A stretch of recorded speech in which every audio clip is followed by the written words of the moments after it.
ने कभी बहू नहीं माना, माँ ने कहा भैया बुलाओ। पंकज त्रिपाठी की पत्नी मृदुला का चौंकाने वाला खुलासा। नमस्कार, मेरा नाम कृति मिश्रा है। आप देख रहे हैं जनदर्पण माया नगरी, सितारों की दुनिया का असली रंग। बॉलीवुड के चर्चित अभिनेता पंकज त्रिपाठी ने अपनी दमदार एक्टिंग के दम पर इंडस्ट्री में एक अलग पहचान बनाई है, लेकिन उनकी निजी जिंदगी में जितनी सफलता दिखती है उतना ही संघर्ष भी छुपा हुआ है। पंकज त्रिपाठी और उनकी पत्नी मृदुला की प्रेम कहानी भी किसी फिल्मी कहानी से कम नहीं है। 20 साल पहले जब पंकज और मृदुला ने लव मैरिज की थी, तब इस रिश्ते को लेकर कई चुनौतियां आई, खासकर उनके समाज और परिवार से। लेकिन इन तमाम मुश्किलों के बावजूद दोनों ने अपने प्यार को कायम रखा और आज भी एक दूसरे के साथ मजबूती से खड़े हैं।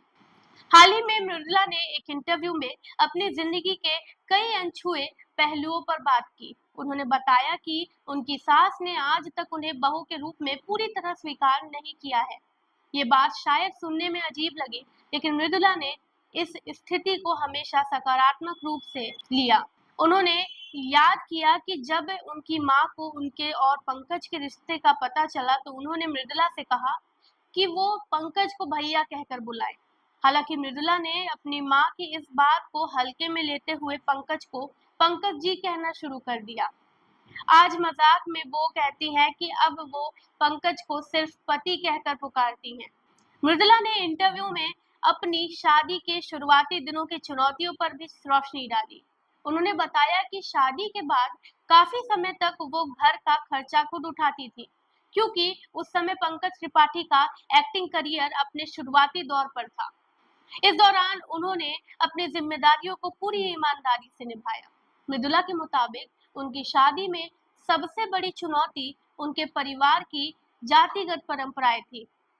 उनके समुदाय में लड़कियों का अपने से नीचे जाति में विवाह करना स्वीकार्य नहीं था। इस वजह से परिवार में कई असहमतियां थी, लेकिन उनके पिता ने हमेशा उनका साथ दिया। मृदुला ने इस बात का भी जिक्र किया कि कैसे पंकज त्रिपाठी की बहन की शादी उनके भाई से हो चुकी थी और इससे उनके परिवार को ये रिश्ता और भी अस्वीकार्य लगने लगा था। फिर भी पंकज और मृदुला ने अपने प्यार और विश्वास के बल पर सारी बाधाओं को पार किया और 15 जनवरी 2004 को शादी कर ली। मृदुला ने समाज की उन कुरीतियों पर भी बात की जिनका सामना उन्हें अपने रिश्ते और शादी के दौरान करना पड़ा। उन्होंने बताया कि कैसे उनके परिवार में शादी के बाद भी उन्हें पूरी तरह से स्वीकार नहीं किया गया, लेकिन पंकज का साथ हमेशा उनके साथ रहा। आज भी दोनों एक दूसरे के लिए खड़े रहते हैं और उनका रिश्ता तमाम मुश्किलों के बावजूद उतना ही मजबूत है जितना पहले था। मृदुला और पंकज की ये प्रेम कहानी हमें सिखाती है कि असली रिश्ते वही होते हैं जो समाज और परंपराओं से ऊपर उठकर मूल्यों और विश्वास पर कायम रहते हैं। हमारे द्वारा दी गई इंफॉर्मेशन आपको कैसी लगी, कमेंट करके जरूर बताएं और देखते रहें जनदर्पण न्यूज़। धन्यवाद।